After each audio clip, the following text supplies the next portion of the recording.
ಆಕಾಶವಾಣಿ ವಾರ್ತೆಗಳು ಓದುತ್ತಿರುವವರು ಶಾಂತರಾಜು ಎಸ್. ಮುಖ್ಯಾಂಶಗಳು. ಬಾಲಿವುಡ್ ದಂತಕತೆ ಹಿ-ಮ್ಯಾನ್ ಧರ್ಮೇಂದ್ರ ನಿಧನ, ಗಣ್ಯರಿಂದ ಸಂತಾಪ. ನಾಳೆ ಅಯೋಧ್ಯೆ ರಾಮಜನ್ಮಭೂಮಿ ಕ್ಷೇತ್ರದಲ್ಲಿ ಧ್ವಜಾರೋಹಣ, ಪ್ರಧಾನಿ ನರೇಂದ್ರ ಮೋದಿ ಭಾಗಿ. ದ್ವಿಪಕ್ಷೀಯ ವ್ಯಾಪಾರ ಮತ್ತು ಹೂಡಿಕೆಯನ್ನು ಹೆಚ್ಚಿಸಲು ಮಾತುಕತೆ ತ್ವರಿತಗೊಳಿಸಲಿರುವ ಭಾರತ ಕೆನಡಾ. ಟೋಕಿಯೋದಲ್ಲಿ ಇಂದು ನಡೆದ ಡೆಫ್ಲಿಂಪಿಕ್ಸ್ ಶೂಟಿಂಗ್ನಲ್ಲಿ ಭಾರತಕ್ಕೆ ಮತ್ತೊಂದು ಚಿನ್ನ. ವಾರ್ತೆಗಳ ವಿವರ. ಬಾಲಿವುಡ್ನ ಹಿ-ಮ್ಯಾನ್ ಎಂದೇ ಪ್ರೀತಿಯಿಂದ ಕರೆಯಲ್ಪಡುವ ಸಿನಿಮಾ ರಂಗದ ದಂತಕಥೆ, ಹಿರಿಯ ನಟ, ಪದ್ಮಭೂಷಣ ಪ್ರಶಸ್ತಿ ಪುರಸ್ಕೃತ ಧರ್ಮೇಂದ್ರ ಅವರು 89ನೇ ವಯಸ್ಸಿನಲ್ಲಿ ಇಂದು ನಿಧನರಾಗಿದ್ದಾರೆ. ದೀರ್ಘಕಾಲದ ಅನಾರೋಗ್ಯದಿಂದ ಬಳಲುತ್ತಿದ್ದ ಅವರು ಈ ತಿಂಗಳ ಆರಂಭದಲ್ಲಿ ಬ್ರೀಚ್ ಕ್ಯಾಂಡಿ ಆಸ್ಪತ್ರೆಗೆ ದಾಖಲಾಗಿದ್ದರು. ಅವರ ಆರೋಗ್ಯವು ನಿರಂತರವಾಗಿ ಕ್ಷೀಣಿಸುತ್ತಿತ್ತು. ಅವರ ನಿಧನವು ಭಾರತೀಯ ಚಿತ್ರರಂಗದಲ್ಲಿ ಒಂದು ಯುಗದ ಅಂತ್ಯವನ್ನು ಸೂಚಿಸುತ್ತದೆ. ಶೋಲೆ, ಚುಪ್ಕೆ ಚುಪ್ಕೆ ಮತ್ತು ಫೂಲ್ ಔರ್ ಪತ್ತರ್ನಂತಹ ಚಿತ್ರಗಳಲ್ಲಿ ಅವರ ಅಭಿನಯ ಚಲನಚಿತ್ರ ಪ್ರೇಮಿಗಳನ್ನು ಮೋಡಿ ಮಾಡಿತ್ತು. ನಿಜವಾದ ದಂತಕಥೆಯಾಗಿರುವ ಧರ್ಮೇಂದ್ರ ಅವರ ಪರಂಪರೆಯು ಅವರ ಮರೆಯಲಾಗದ ಕೆಲಸ ಮತ್ತು ಲಕ್ಷಾಂತರ ಜನರಿಗೆ ಸ್ಫೂರ್ತಿ. ಅವರ ಕಂಚಿನ ಕಂಠ ರೋಮಾಂಚಕ. मेरी जान बचाने के लिए मुझे इतना बड़ा धोखा दिया है. मैं भी तेरे खून की कसम खाकर कहता हूँ, एक एक को चुन चुन के मारूंगा, चुन चुन के मारूंगा. गब्बर सिंह! ವೃತ್ತಿಪರ ರಂಗದಲ್ಲಿ ಧರ್ಮೇಂದ್ರ 1960ರಲ್ಲಿ ದಿಲ್ ಬಿ ತೇರಾ ಹಮ್ ಬಿ ತೇರೆಯೊಂದಿಗೆ ಪದಾರ್ಪಣೆ ಮಾಡಿದರು ಮತ್ತು ಕೊನೆಯದಾಗಿ 2024ರಲ್ಲಿ ತೇರಿ ಬಾತೋ ಮೇ ಐಸಿ ಉಲ್ಜಾ ಜಿಯಾ ಚಿತ್ರದಲ್ಲಿ ಕಾಣಿಸಿಕೊಂಡರು. ಭಾರತೀಯ ಚಿತ್ರರಂಗದ ಇತಿಹಾಸದಲ್ಲಿ ಶ್ರೇಷ್ಠ, ಅತ್ಯಂತ ಸುಂದರ ಮತ್ತು ವಾಣಿಜ್ಯಿಕವಾಗಿ ಅತ್ಯಂತ ಯಶಸ್ವಿ ಚಲನಚಿತ್ರ ತಾರೆಗಳಲ್ಲಿ ಒಬ್ಬರೆಂದು ಪರಿಗಣಿಸಲ್ಪಟ್ಟ ಧರ್ಮೇಂದ್ರ 6 ದಶಕಗಳಿಗೂ ಹೆಚ್ಚು ಕಾಲ ಸಿನಿಮಾ ವೃತ್ತ ಜೀವನವನ್ನು ಹೊಂದಿದ್ದರು. ಅವರು 300ಕ್ಕೂ ಹೆಚ್ಚು ಚಿತ್ರಗಳಲ್ಲಿ ಕೆಲಸ ಮಾಡಿದ್ದಾರೆ. ಹಿಂದಿ ಚಿತ್ರರಂಗದಲ್ಲಿ ಅತಿ ಹೆಚ್ಚು ಹಿಟ್ ಚಿತ್ರಗಳಲ್ಲಿ ನಟಿಸಿದ ದಾಖಲೆ ಧರ್ಮೇಂದ್ರ ಅವರ ಹೆಸರಿನಲ್ಲಿದೆ. ಅವರಿಗೆ 2012ರಲ್ಲಿ ಪದ್ಮಭೂಷಣ ಪ್ರಶಸ್ತಿ ನೀಡಿ ಗೌರವಿಸಲಾಯಿತು. ಧರ್ಮೇಂದ್ರ ಭಾರತೀಯ ಜನತಾ ಪಕ್ಷದಿಂದ ಲೋಕಸಭಾ ಸದಸ್ಯರಾಗಿ ಸೇವೆ ಸಲ್ಲಿಸಿದ್ದರು.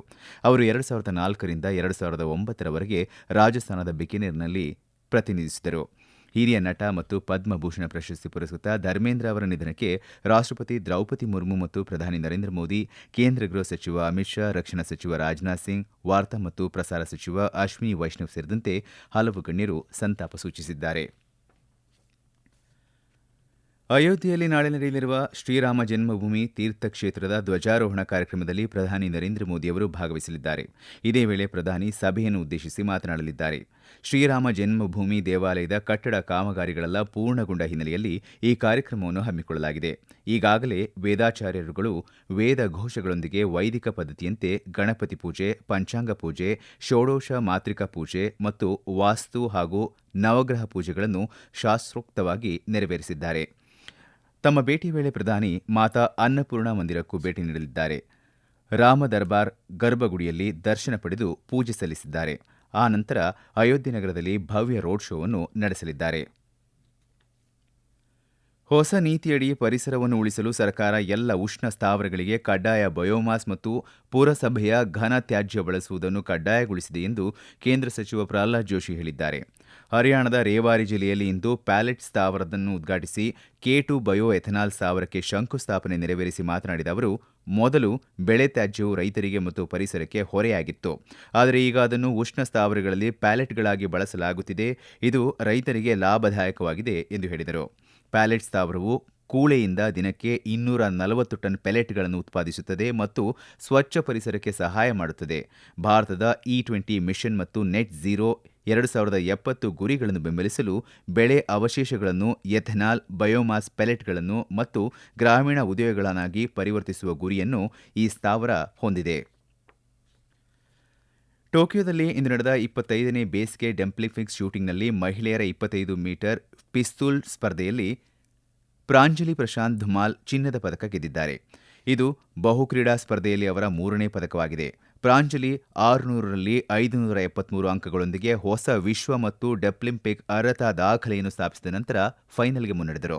ಉಕ್ರೇನ್ನ ಮೋಸಿನಾ ಹಲೀನಾ ಈ ಸ್ಪರ್ಧೆಯಲ್ಲಿ ಬೆಳ್ಳಿ ಗೆದ್ದರೆ, ದಕ್ಷಿಣ ಕೊರಿಯಾದ ಜಿಯೋನ್ ಜುವೋನ್ ಕಂಚಿನ ಪದಕ ಗೆದ್ದರು.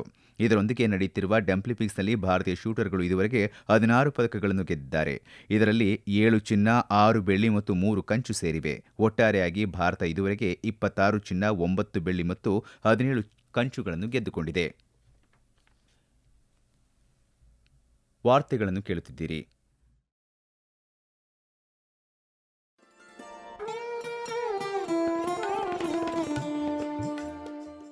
ಆಕಾಶವಾಣಿ ಸುದ್ದಿ ವಿಭಾಗದಿಂದ ಪ್ರದೇಶ ಸಮಾಚಾರವನ್ನು ಪ್ರತಿದಿನ ಬೆಳಿಗ್ಗೆ 7:05, ಮಧ್ಯಾಹ್ನ 12 ಮತ್ತು 2:30 ಹಾಗೂ ಸಂಜೆ 6:40ಕ್ಕೆ. ರಾಷ್ಟ್ರೀಯ ವಾರ್ತೆಗಳನ್ನು ಬೆಳಿಗ್ಗೆ 7:35, ಮಧ್ಯಾಹ್ನ 1:10 ಹಾಗೂ ಸಂಜೆ 7:35ಕ್ಕೆ ಪ್ರಸಾರ ಮಾಡಲಾಗುತ್ತದೆ. ಈ ಎಲ್ಲಾ ವಾರ್ತೆಗಳನ್ನು ನಮ್ಮ ಯೂಟ್ಯೂಬ್ ಖಾತೆ ಆಕಾಶವಾಣಿ ನ್ಯೂಸ್ ಕನ್ನಡ, ಫೇಸ್ಬುಕ್ ಖಾತೆ ಆಕಾಶವಾಣಿ ವಾರ್ತೆ ಕನ್ನಡ ಇದರಲ್ಲಿ ಆಲಿಸಬಹುದು. ನಿಖರ ಮತ್ತು ವಿಶ್ವಾಸಾರ್ಹ ಸುದ್ದಿಗಳಿಗಾಗಿ ಕೇಳಿ ಆಕಾಶವಾಣಿ ವಾರ್ತೆ.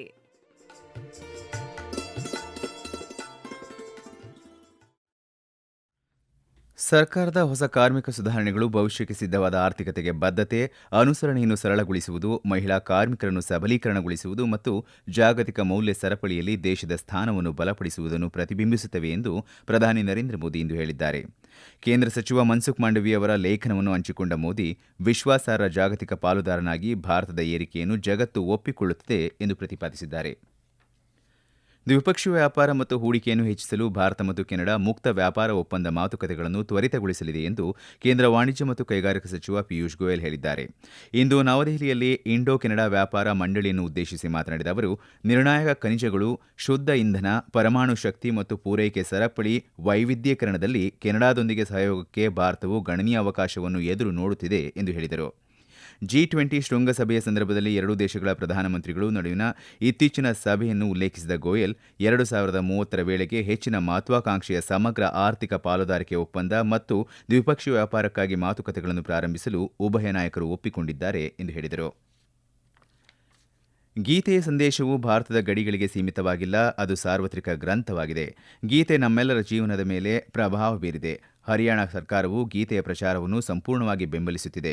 ಇಂತಹ ಕಾರ್ಯಕ್ರಮಗಳು ನಮ್ಮ ಯುವ ಪೀಳಿಗೆಯ ಪ್ರಜ್ಞೆಯನ್ನು ಜಾಗೃತಗೊಳಿಸುವಲ್ಲಿ ಪ್ರಮುಖ ಪಾತ್ರ ವಹಿಸುತ್ತವೆ ಎಂದು ರಕ್ಷಣಾ ಸಚಿವ ರಾಜನಾಥ್ ಸಿಂಗ್ ಹೇಳಿದರು.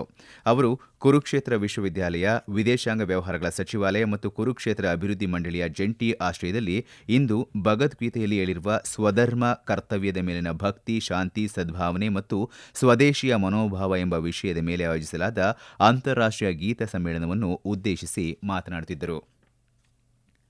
ರೈತರ ಅನುಕೂಲಕ್ಕಾಗಿ ಸಮಗ್ರ ಕೃಷಿಯ ಮೇಲೆ ಸರ್ಕಾರ ಗಮನ ಹರಿಸುತ್ತಿದೆ. ರೈತರಿಗೆ ಸಮಗ್ರ ಕೃಷಿಯನ್ನು ಅಳವಡಿಸಿಕೊಳ್ಳುವಂತೆ ಉತ್ತೇಜಿಸಬೇಕು. ಮುಂದಿನ 5 ವರ್ಷಗಳ ಕಾಲ ಸಮಗ್ರ ಕೃಷಿಗೆ ಸಂಬಂಧಿಸಿದ ಯೋಜನೆಯನ್ನು ರೂಪಿಸುವಂತೆ ಕೃಷಿ ವಿಜ್ಞಾನಿಗಳನ್ನು ಕೇಂದ್ರ ಕೃಷಿ ಮತ್ತು ರೈತ ಕಲ್ಯಾಣ ಸಚಿವ ಶಿವರಾಜ್ ಸಿಂಗ್ ಚೌಹಾಣ್ ಒತ್ತಾಯಿಸಿದರು. ನವದೆಹಲಿಯಲ್ಲಿ ಇಂದು ನಡೆದ 6ನೇ ಅಂತಾರಾಷ್ಟ್ರೀಯ ಕೃಷಿ ವಿಜ್ಞಾನ ಕಾಂಗ್ರೆಸ್ ಉದ್ಘಾಟನಾ ಸಮಾರಂಭದಲ್ಲಿ ಅವರು ಮಾತನಾಡಿದರು.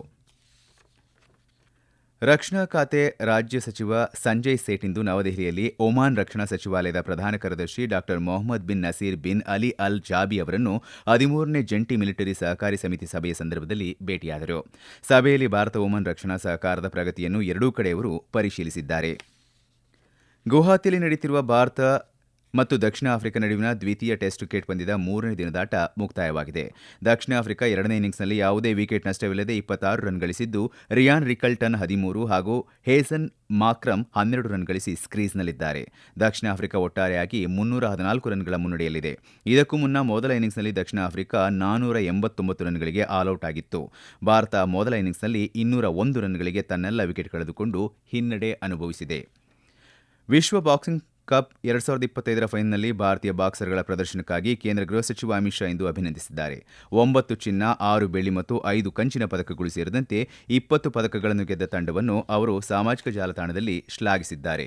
ಕೊನೆಯಲ್ಲಿ ಮತ್ತೊಮ್ಮೆ ಮುಖ್ಯಾಂಶಗಳು. ಬಾಲಿವುಡ್ ದಂತಕತೆ ಹೀಮ್ಯಾನ್ ಧರ್ಮೇಂದ್ರ ನಿಧನ, ಗಣ್ಯರಿಂದ ಸಂತಾಪ. ನಾಳೆ ಅಯೋಧ್ಯೆ ರಾಮ ಜನ್ಮಭೂಮಿ ಕ್ಷೇತ್ರದಲ್ಲಿ ಧ್ವಜಾರೋಹಣ, ಪ್ರಧಾನಿ ನರೇಂದ್ರ ಮೋದಿ ಭಾಗಿ. ದ್ವಿಪಕ್ಷೀಯ ವ್ಯಾಪಾರ ಮತ್ತು ಹೂಡಿಕೆಯನ್ನು ಹೆಚ್ಚಿಸಲು ಮಾತುಕತೆ ತ್ವರಿತಗೊಳಿಸಿರುವ ಭಾರತ ಕೆನಡಾ. ಟೋಕಿಯೋದಲ್ಲಿ ಇಂದು ನಡೆದ ಡಂಪ್ಲಿಪಿಕ್ಸ್ ಶೂಟಿಂಗ್ನಲ್ಲಿ ಭಾರತಕ್ಕೆ ಮತ್ತೊಂದು ಚಿನ್ನ. ಇಲ್ಲಿಗೆ ವಾರ್ತಾ ಪ್ರಸಾರ ಮುಕ್ತಾಯವಾಯಿತು. ನಮ್ಮ ಮುಂದಿನ ವಾರ್ತಾ ಪ್ರಸಾರ ನಾಳೆ ಬೆಳಿಗ್ಗೆ 7 ಗಂಟೆ 5 ನಿಮಿಷಕ್ಕೆ.